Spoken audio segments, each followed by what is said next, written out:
The stars stretched endlessly before the Earth vessel horizon as it approached the massive structure, floating in deep space.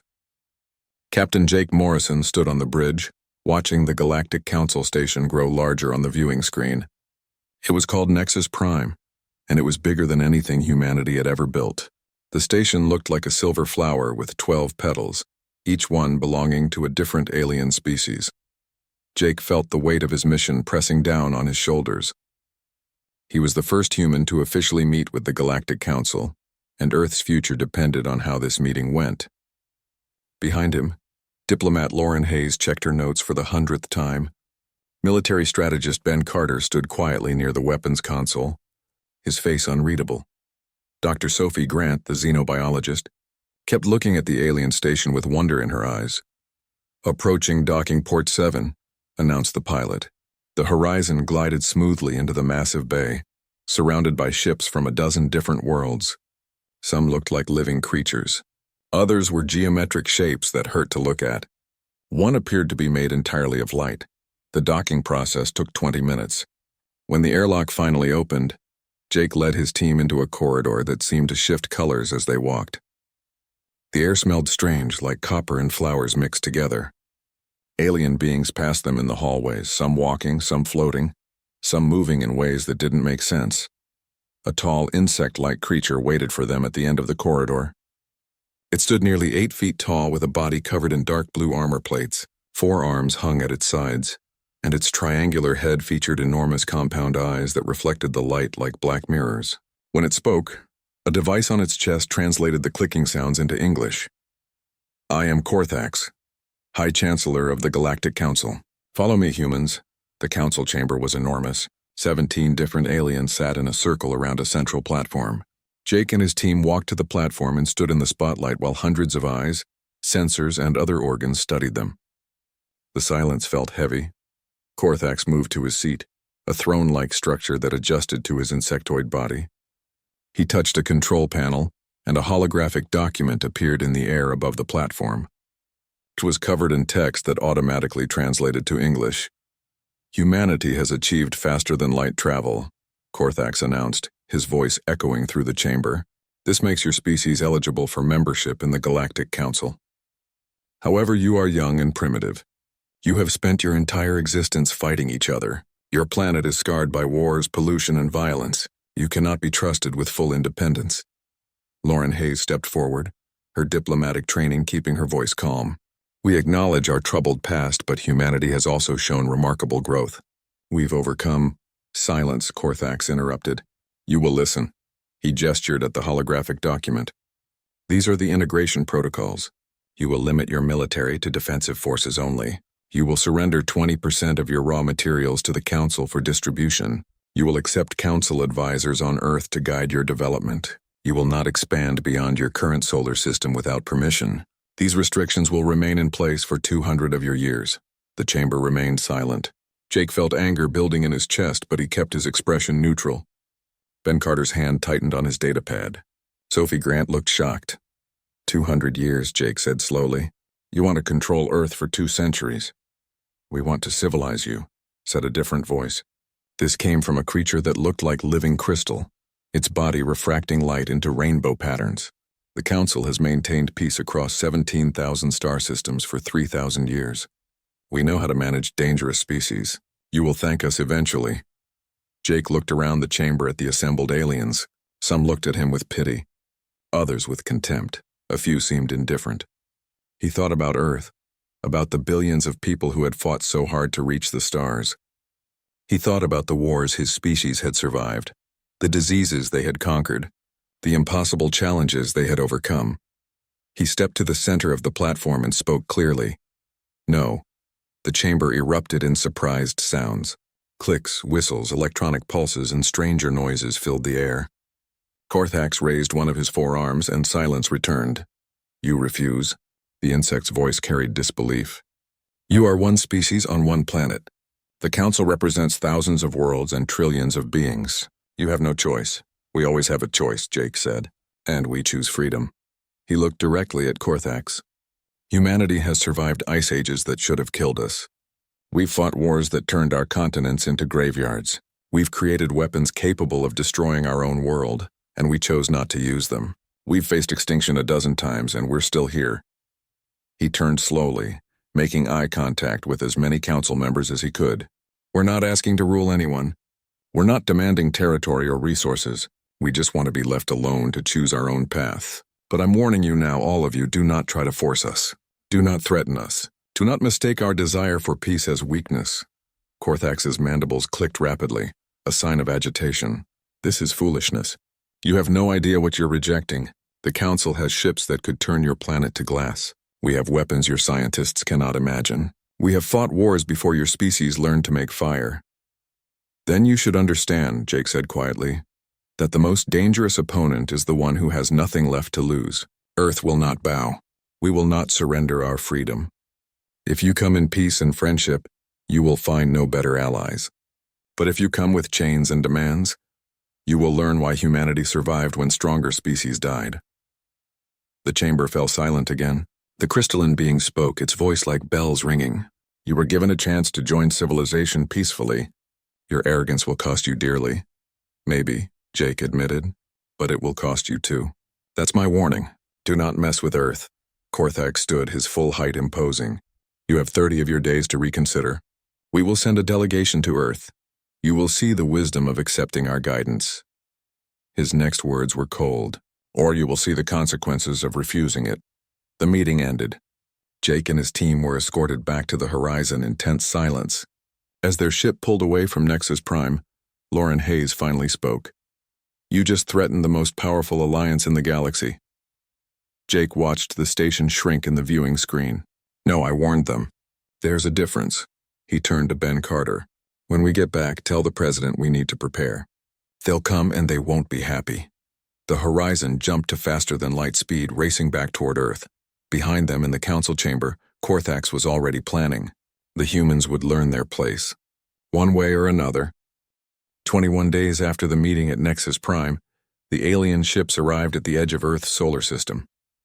Commander Ryan Blake was on duty at the orbital defense platform Guardian when the sensors picked them up. 27 warships appeared near Pluto's orbit, their exotic engines creating ripples in space that Earth's instruments could barely detect. "Get me a count and classification," Ryan ordered. His second-in-command communications officer Amy Sullivan worked frantically at her station. "I'm reading 27 distinct vessels, sir. Multiple ship classes from at least 6 different species. They're taking up positions in a spherical formation around the outer system."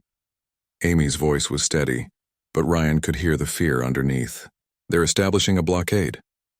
Ryan activated the emergency channel to Earth. Within minutes, every defense station, military base, and government building on the planet received the same message. The Galactic Council had come, and they had brought an army. President Helen Marsh stood in the Situation Room beneath the White House, surrounded by military advisors and civilian leaders. The main screen showed the alien fleet, each ship marked with identification tags that meant nothing to human observers. Some ships were massive, larger than aircraft carriers. Others were sleek and fast, like predators waiting to strike. "They're hailing us," reported the communications chief. "Audio and visual on all frequencies." Korthax's insect face appeared on the screen, his compound eyes glittering in the light of his ship's bridge. "Humans of Earth, the Galactic Council has come to collect your answer. You have had sufficient time to consider our generous offer. Will you accept the integration protocols, or will you force us to take more direct action?" President Marsh stepped forward. Her gray hair pulled back, her face set in determined lines. She had served in the military before entering politics, and she still carried herself like a soldier. "Chancellor Korthax, Earth's answer is the same as it was at Nexus Prime. We will not surrender our sovereignty. We ask that you leave our system peacefully." Korthax's mandibles clicked in what might have been laughter. "You ask us to leave? You have no authority to make demands. Look at your instruments, President Marsh. Our ships are equipped with energy shields that can withstand your nuclear weapons. Our plasma cannons can boil your oceans. Our technology is thousands of years beyond yours. You cannot fight us. You can only surrender. Then we'll surrender our planet as a radioactive tomb." Marsh replied coldly. "Is that what the Council wants? To be known as the civilization that destroyed a developing world because it refused to be enslaved?" The connection went silent for a moment.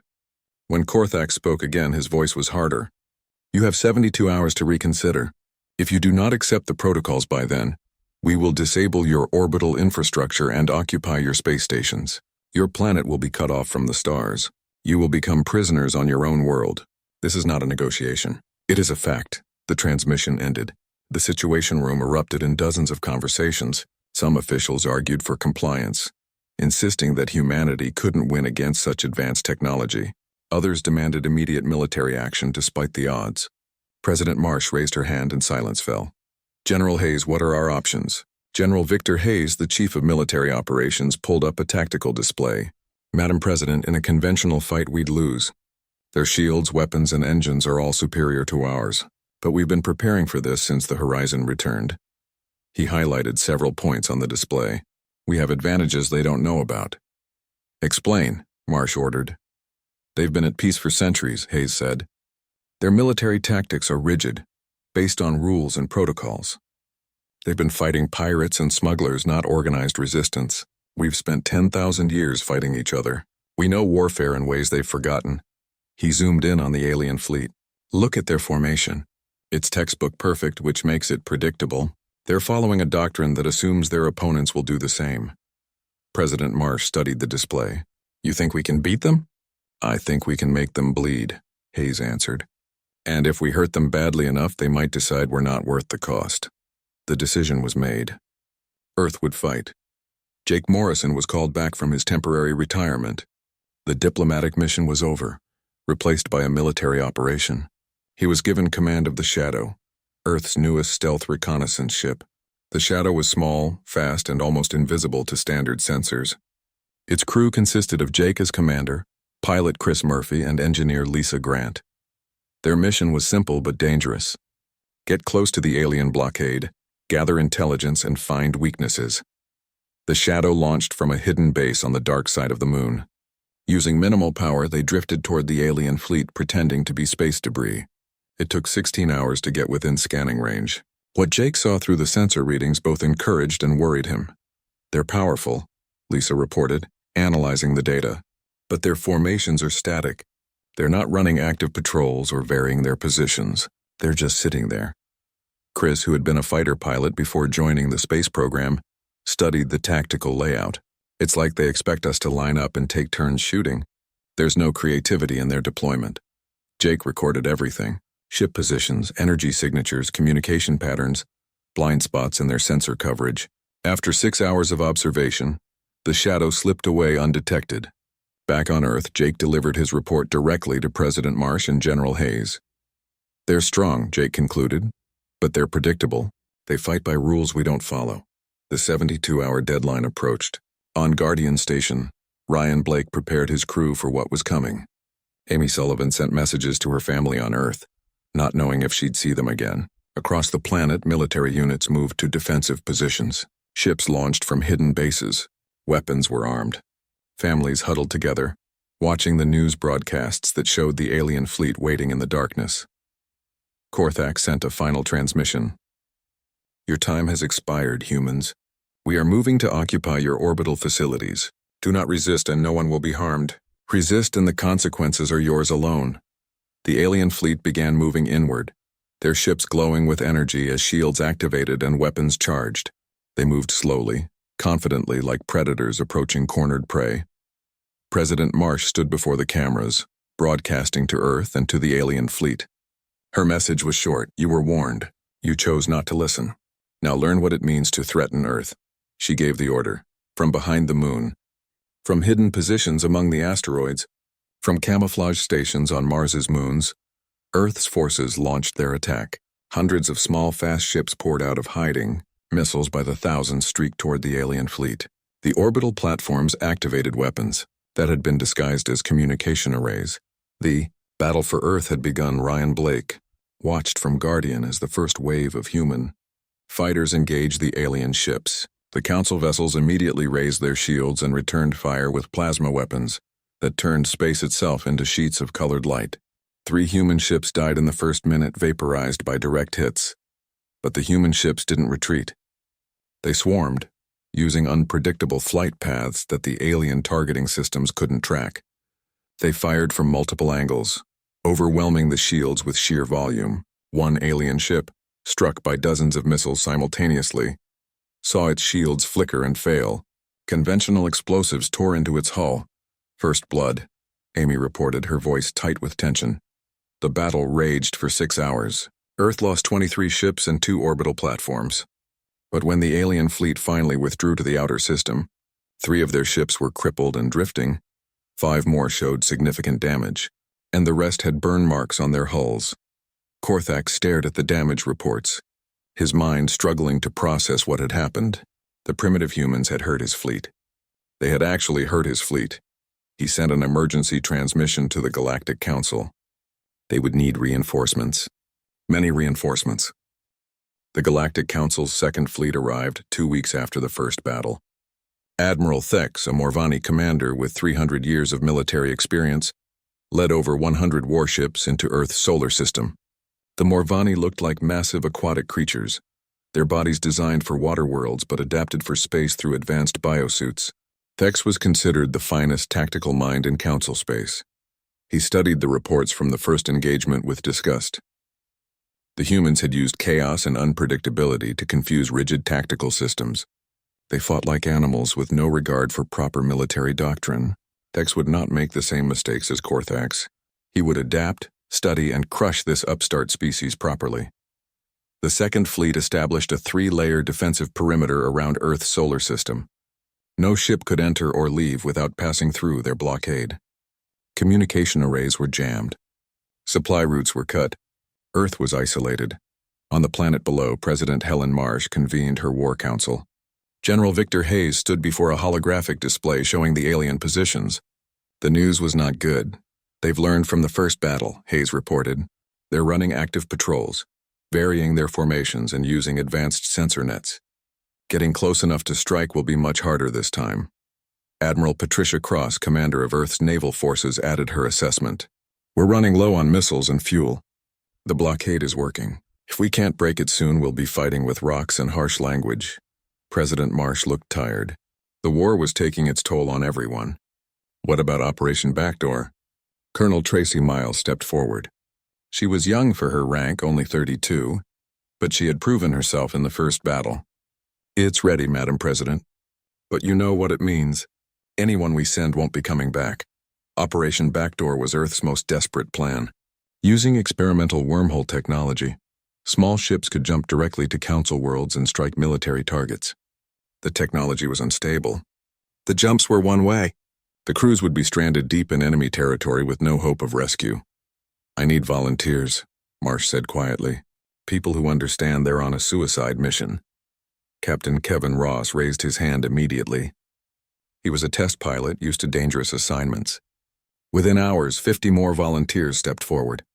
They would crew 5 ships, each targeting a different Council world. The mission was simple: cause as much damage as possible and show the Council that Earth could strike anywhere. While Operation Backdoor was being prepared, Dr. Sophie Grant made a discovery in the intelligence data that Jake Morrison's team had gathered. The Council's communication network had a vulnerability. It wasn't a flaw in their technology, but in their thinking. They never imagined anyone would attack their information systems.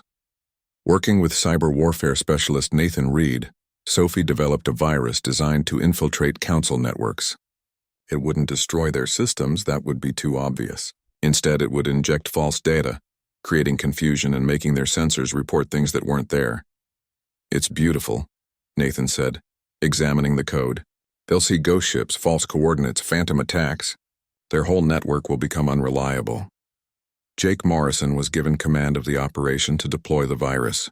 The Shadow, now upgraded with better stealth systems, would need to get within range of an alien communication relay. It was dangerous, but everything they did now was dangerous. The Battle of the Outer Belt began 3 days later. Admiral Patricia Cross personally commanded the main fleet from the carrier Washington.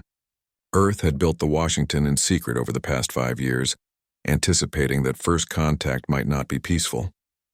It wasn't as large as Council ships, but it carried 200 small fighters and enough weapons to make any enemy think twice.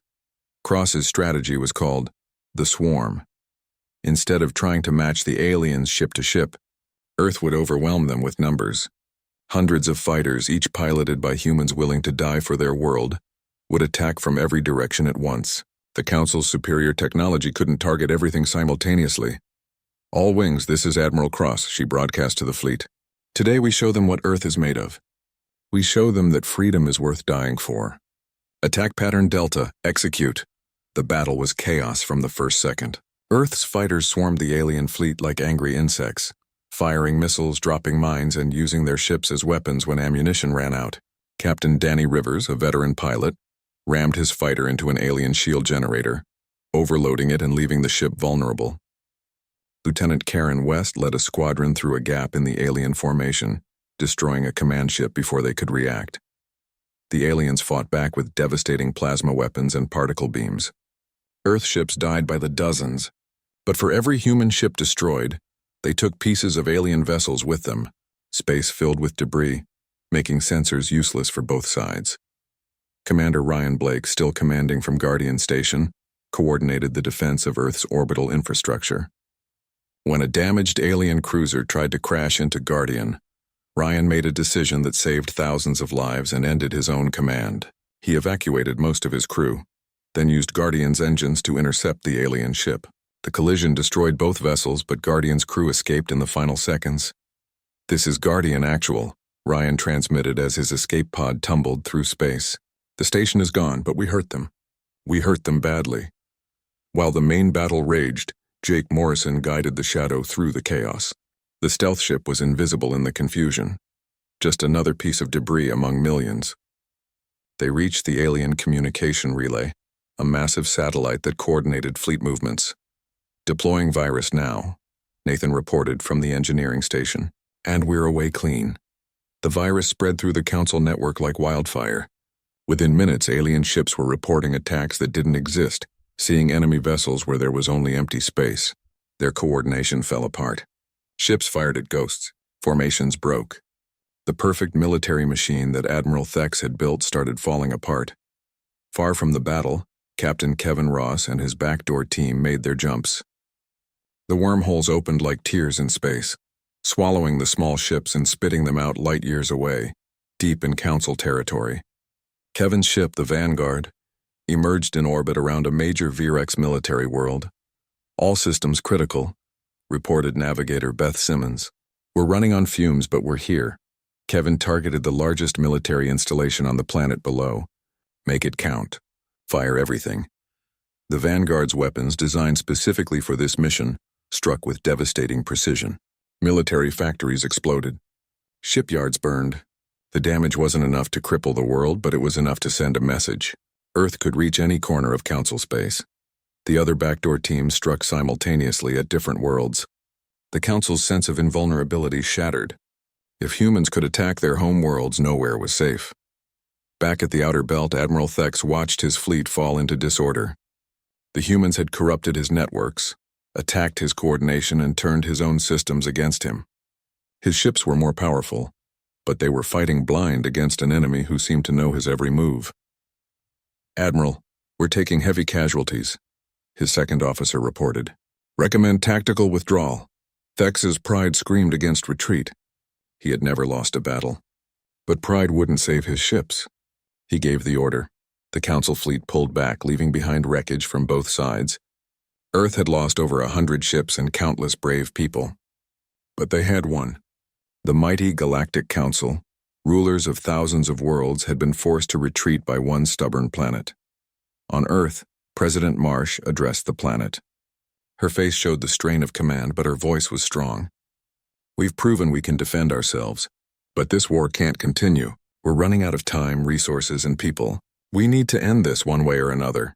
In the Council chambers on Nexus Prime, the debate raged. The hardliners, led by Korthax, demanded total war. The moderates, growing in number, called for negotiation. The Shale representative, Crystalis, spoke for many when she said what everyone was thinking. "These humans are not primitives. They are warriors, and we are paying in blood for our arrogance." The war entered its third month, and both sides were bleeding. Earth's casualties mounted daily. Every family knew someone who had died in the fighting. Cities held constant memorials. Children grew up watching the sky, wondering if today would be the day the aliens broke through. But the Galactic Council was suffering too. News of the conflict had spread across civilized space.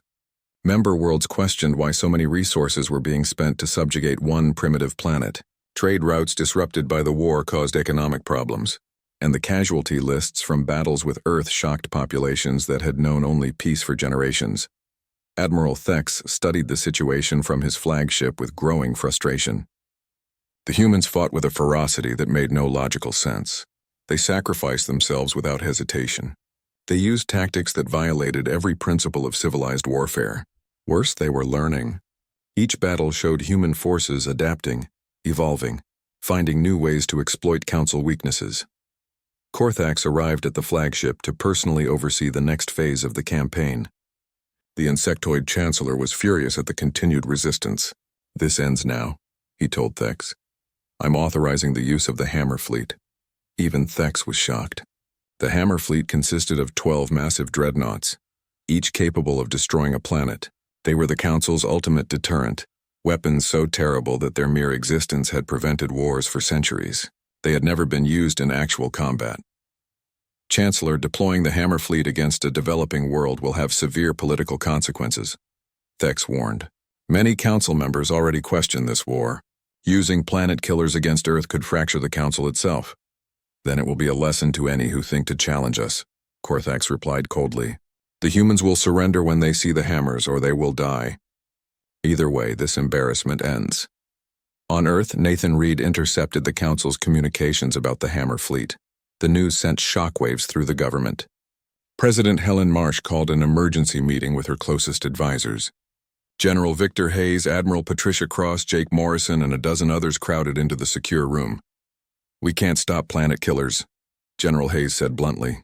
"Our weapons aren't designed for that. We've been fighting cruisers and destroyers. These dreadnoughts are something else entirely." "How long until they arrive?" Marsh asked. 3 days, maybe 4, Nathan reported. "They're coming from the Council's core worlds.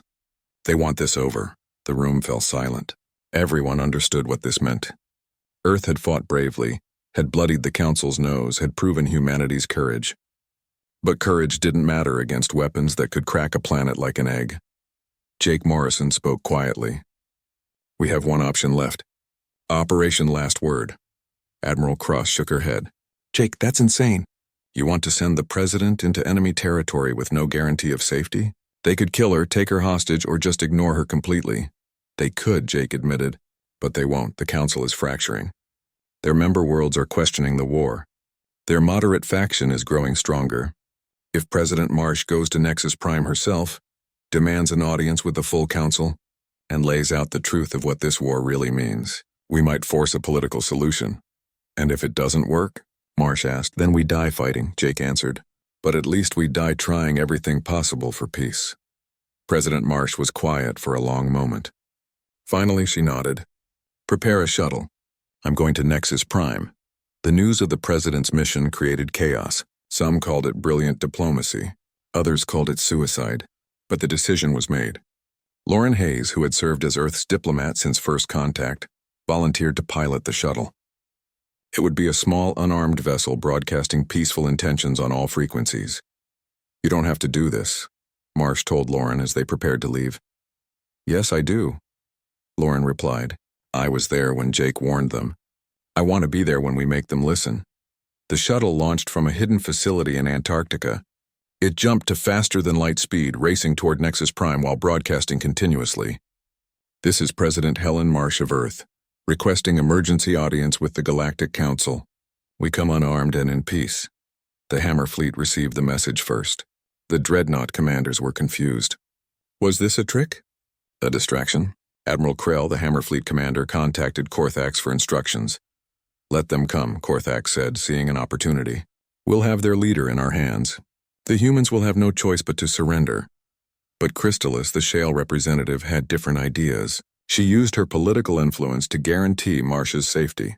"If we harm a diplomatic envoy, we become what we claim to oppose. The human leader will be heard." The shuttle arrived at Nexus Prime without incident. President Marsh and Lauren Hayes walked through the same corridors Jake had walked months before. But this time the atmosphere was different. Aliens stopped to watch the human president pass.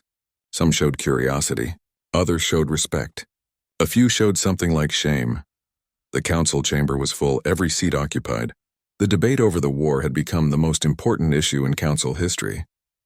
Korthak sat in his throne-like chair, his compound eyes fixed on Marsh with barely concealed contempt. Crystalis and the moderate faction watched with hope. The rest waited to see what would happen. President Marsh walked to the central platform, the same place Jake had stood. She was 60 years old, with gray hair and a face lined by stress and responsibility, but she stood straight, her voice clear and strong. Members of the Galactic Council, I come before you not to beg, but to speak truth. You have spent 3 months trying to break Earth. You have killed thousands of my people. You have blockaded our world and attacked our homes, and we have fought back every step of the way. Not because we're savages, but because we refuse to surrender our freedom. She paused, looking around the chamber. You call yourselves civilized. You claim to bring peace and order to the galaxy, but what have you brought to Earth? War, death, destruction. All because we refuse to bow to your demands. Korthak stood angrily. You refuse to see reason. The integration protocols are for your own good. We are trying to prevent you from choosing our own path? Marsh interrupted. From making our own mistakes? From being free? She shook her head. You're not trying to protect us. You're trying to control us, and we won't allow it. She pulled out a data device and activated it. Holographic displays appeared around the chamber, showing footage from the battles. Human ships burning, alien vessels exploding, the destruction and waste of war. Look at what this has cost both of us, Marsh said. Look at the lives wasted. And for what? Because humanity wanted independence? Is that worth this bloodshed? The moderate faction stirred. Several representatives nodded. But Korthax remained defiant. We have deployed the Hammer Fleet, he announced. In 2 days they will arrive at Earth. You will surrender unconditionally, or we will demonstrate what happens to those who defy the Council. President Marsh smiled coldly. Then I need to tell you about Operation Final Testament. She activated another file. This one showed a complex network of hidden servers, sleeper agents, and automated systems scattered across Council space. Nathan Reed's team had spent months setting it up. If Earth is destroyed, this network activates, Marsh explained. It will release every piece of human knowledge, culture, history, and art to every species under Council control. Your citizens will learn about Earth. They'll read our literature, see our art, and understand our history. They'll know what we were, what we could have become, and exactly why the Council destroyed us. The chamber erupted in chaos. Representatives shouted at each other. Korthax demanded order. You cannot threaten us. He raged. It's not a threat, Marsh replied calmly. It's already in place. Destroy Earth, and you destroy any hope of controlling the narrative. Our legacy will spread through your civilization like fire, and every species in Council space will ask themselves the same question. If the Council can destroy Earth for wanting freedom, what will they do to us if we question their authority? Elias, the Vorian diplomat, rose to speak. The Vorians were known for their wisdom and long perspective. The human speaks truth. We have become what we once opposed. We enforce compliance through military might. We have forgotten that true civilization is built on consent, not conquest. The debate raged for hours. Korthax and the hardliners argued for total victory. The moderates argued for negotiation. But slowly the tide turned. Too many representatives had grown uncomfortable with the war. Too many questioned whether subjugating one stubborn planet was worth the cost. Finally, a vote was called. The question was simple. Continue the war until Earth's complete surrender, or negotiate a peace treaty recognizing Earth's sovereignty. The vote was close, but the moderates won. Korthax stood in fury. This is weakness. The Council will regret this decision. But Crystalis spoke with authority that rang through the chamber. No, this is wisdom. We were wrong. The humans were right. And now we must find a new path forward. The Treaty of Nexus Prime took 3 weeks to negotiate. Every word was debated, every clause examined from every angle. President Helen Marsh refused to leave the station until an acceptable agreement was reached. Lauren Hayes handled most of the technical discussions, working 16-hour days to ensure Earth's interests were protected. The Galactic Council was divided. Korthax and his hardline faction boycotted the negotiations entirely, withdrawing to their respective worlds in protest. They saw the treaty as a betrayal of everything the Council stood for. But Crystalis and the moderate faction pushed forward, understanding that the alternative was continued war that could tear the Council apart.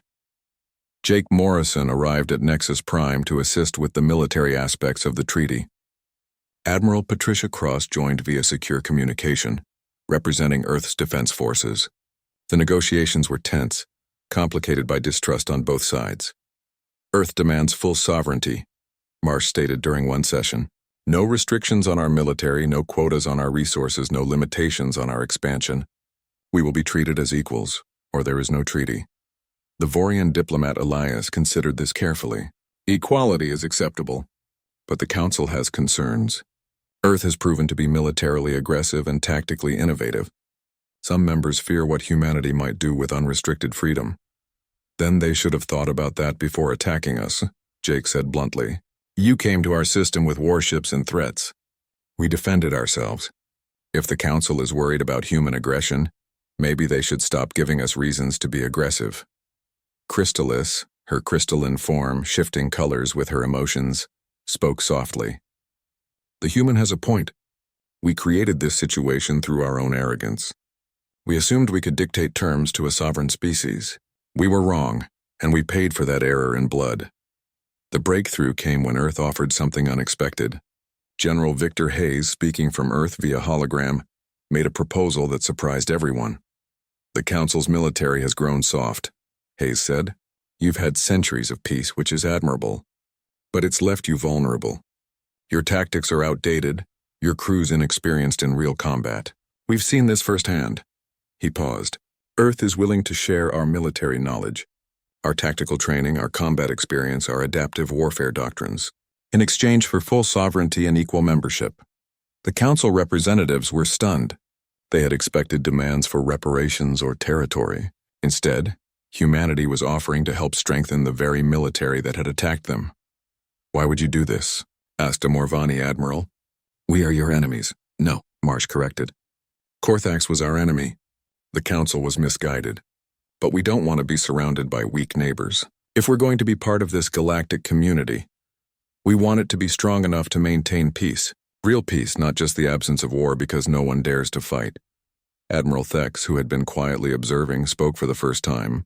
The humans fought us to a standstill with inferior technology. They did it through tactical creativity and strategic adaptation. Their knowledge would be valuable. The treaty came together after that. Earth would join the Galactic Council as a full member with complete sovereignty.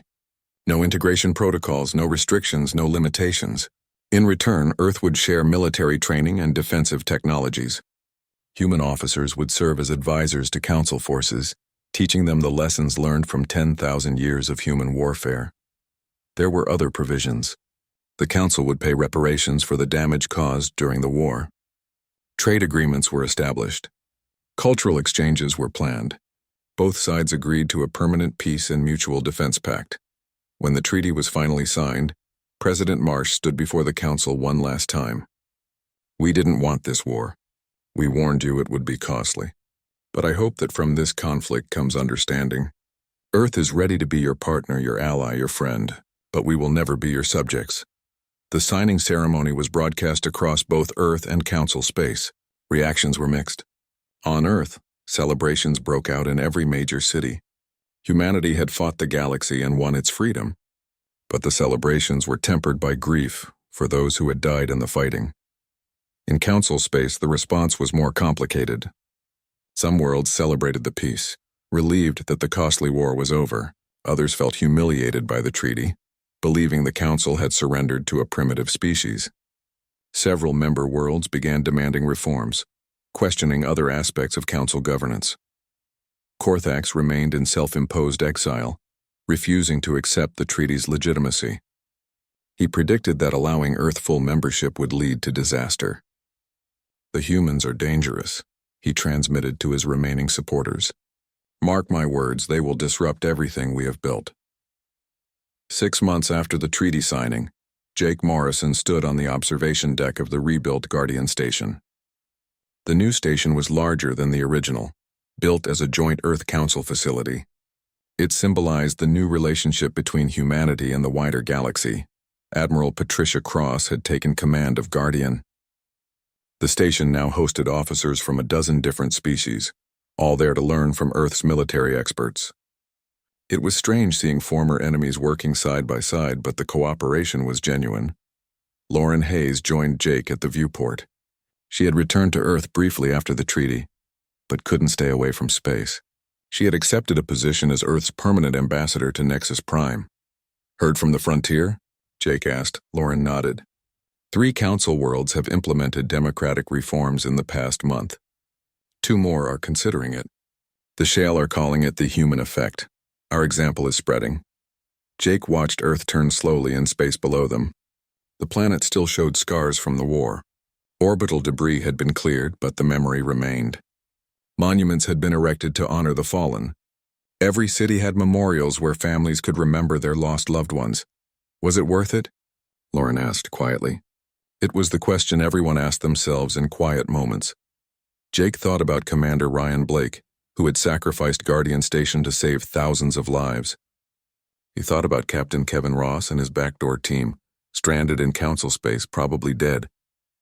He thought about the fighter pilots who had flown into impossible odds without hesitation. He thought about all the ordinary people who had become heroes simply by refusing to surrender. Yes, he said finally, we proved something important. That freedom is worth fighting for. That small can defeat big if the small refuses to quit. That being advanced doesn't mean being right. He turned to Lauren. The galaxy needed to learn that lesson. So did we. Below them, a new ship was being constructed in Earth's orbital shipyard. It was designed with both human and alien technology, a hybrid that represented the future. The shipyard was staffed by humans and aliens working together, sharing knowledge that would have been impossible without the war. The Council thought they were bringing civilization to primitive Earth, Lauren said. Instead, we brought them something they'd lost. What's that? A reason to be better than they were. In the years that followed, humanity's influence spread throughout Council space. Human military advisors taught other species the importance of tactical flexibility. Human diplomats brought new perspectives to old problems. Human artists, scientists, and philosophers shared ideas that challenged established thinking. The Council itself began to change. The rigid hierarchy that had led to the war with Earth was gradually reformed. Member worlds gained more autonomy. Democratic principles spread. The Council evolved from an empire in all but name to something closer to a true coalition of equals. Not everyone approved of these changes. Korthax and his followers formed an opposition movement, arguing that the Council had become weak and unfocused. There were tensions, disagreements, and occasional conflicts. But there was also hope, growth, and genuine cooperation. Earth became known throughout the galaxy not just as the world that fought the Council, but as the catalyst that forced civilized space to examine itself and find a better way forward. The war had been terrible, costly, and nearly catastrophic. But it had also been necessary. On Nexus Prime, in a quiet corridor away from the main chambers, a memorial had been erected. It was simple, just a black stone wall with words carved in multiple languages. Humans, Vrex, Shael, Morvani, and dozens of other species stopped to read it as they passed. The inscription was brief, but it carried a weight that everyone felt. They were warned. They did not listen. May we never forget the cost of arrogance nor the value of freedom. Let this stand as a reminder to all species. For all time, peace built on fear is fragile, but peace built on respect endures. Jake Morrison stood before the memorial on his last visit to Nexus Prime before retiring. He had spent 18 months helping train Council forces, sharing Earth's hard-won knowledge of warfare. Now he was going home, back to Earth, back to a life he barely remembered. Crystallis approached him, her crystalline form refracting the light into rainbow patterns. "You're leaving us, Captain Morrison?" "Time to let the younger generation take over," Jake replied. "They'll do fine. Maybe better than fine. They don't carry the baggage of the war. The war shaped us all," Crystallis said. "Earth taught us humility. You specifically taught us that warnings should be heeded."